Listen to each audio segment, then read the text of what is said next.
गुरु गोविंद सिंह जी के साहिबजादों के बलिदान की स्मृति में आयोजित वीर बाल दिवस कार्यक्रम में शामिल होने शुक्रवार को प्रदेश के उप मुख्यमंत्री केशव प्रसाद मौर्य एक दिवसीय दौरे पर श्रावस्ती पहुंचे। भिनगा स्थित पुलिस लाइन हेलीपैड पर उनके आगमन पर प्रशासनिक अधिकारियों एवं भाजपा पदाधिकारियों ने स्वागत किया। उप मुख्यमंत्री भाजपा जिला कार्यालय पहुंचे, जहां उन्होंने संगठनात्मक बैठक कर पार्टी की मजबूती, आगामी कार्यक्रमों तथा सरकार की जन कल्याणकारी योजनाओं को जन जन तक पहुंचाने पर चर्चा की। इसके बाद वे विकासखंड हरिहरपुर रानी के भंगा बाजार पहुंचे और गुरुद्वारे में मत्था टेक कर प्रदेश व जनपद की सुख समृद्धि की कामना की।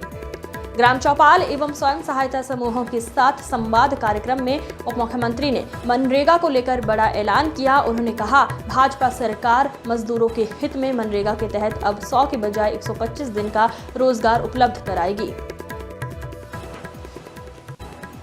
बहुत सारी बातों को सुना हूं, समझा हूं और जो फीडबैक जनपद को लेकर के आया है उसके संबंध में समीक्षा बैठक में अधिकारियों को आवश्यक और कड़े निर्देश दे दिया।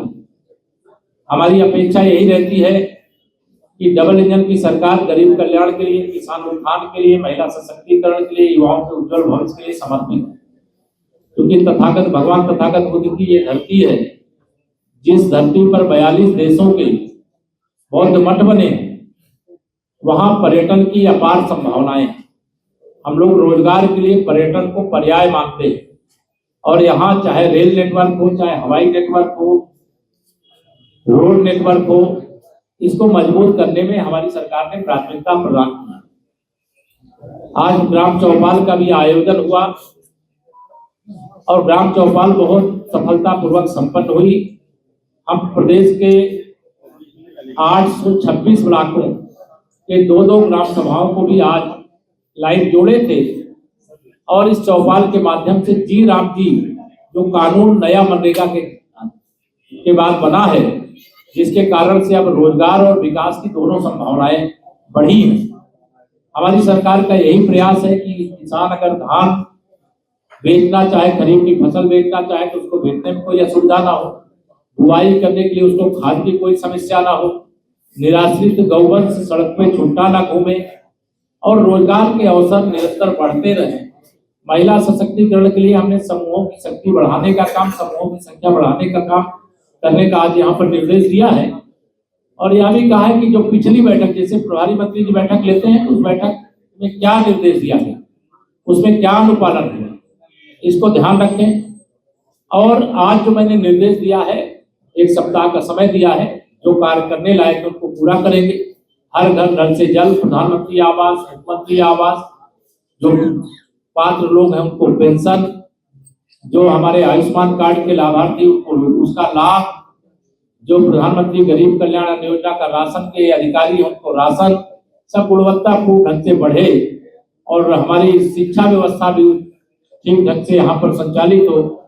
और यहाँ भी आज निर्देश दिया है कि हर महीने तहसील स्तर पर एक बैठक हुआ करेगी जिसमें एसडीएम हो, सीओ हो, थानेदार हो, बीडीओ हो, बिजली विभाग के अधिकारी हो, यह सब बैठेंगे। हमारे मंडल अध्यक्षगण भी, हमारे जनप्रतिनिधि भी, जो जहां रहते हैं वहां उसका हिस्सा होंगे और लोकल स्तर पर समस्याओं का समाधान करेंगे।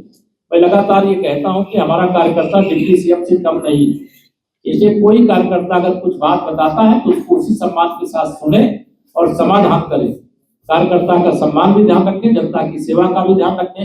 एक व्हाट्सएप ग्रुप बनाने का भी निर्देश दिया है, इसमें हमारे जनप्रतिनिधि भी उसका हिस्सा रहेंगे, जिससे कोई योजना आती है तो उस योजना का लाभ जिनको मिलना चाहिए, कोई कार्यक्रम आता है तो उस कार्यक्रम की जानकारी समयबद्ध तरीके से हो, यह हमारी कोशिश है।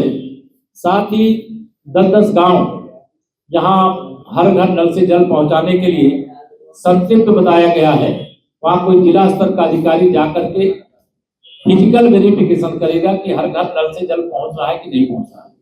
जो पाइपलाइन डालने के लिए गांव की गलियां तोड़ी गई उनको बना दिया गया कि नहीं बना दिया गया, इसकी भी जांच करने का काम करेंगे।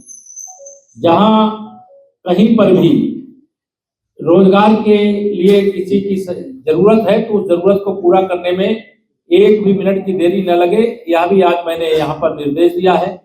THR प्लांट की जगह हम लोग यहाँ खाद्य प्रसंस्करण की बड़े स्तर की यूनिट जो हमारी समूह की दीदियां हैं उनके लिए स्थापित करवाने, और 42 देशों में जहाँ भगवान बुद्ध के अनुयायी हैं उनके यहाँ पर बौद्ध मठ है, तो वहां से भी जुड़े हुए कोई ना कोई उत्पाद, कोई ना कोई सामग्री या समूह की दीदियों के द्वारा तैयार किया जाए, जिससे हम लोग लाखों की संख्या में दीदियों को लखपति दीदी बना सके।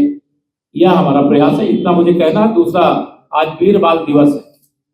गुरु गोविंद सिंह के जो साहबजादे जोरावर सिंह, फतेह सिंह जी को जिंदा धर्म परिवर्तन करने के लिए इस्लाम आक्रमणकारियों ने जो क्रूरता दिखाई थी और जो गुरुपुत्रों ने साहस दिखाया था, गुरुपुत्रों को नमन करते हैं और क्रूर मुगल शासकों के इस कृत्य की निंदा करते हैं।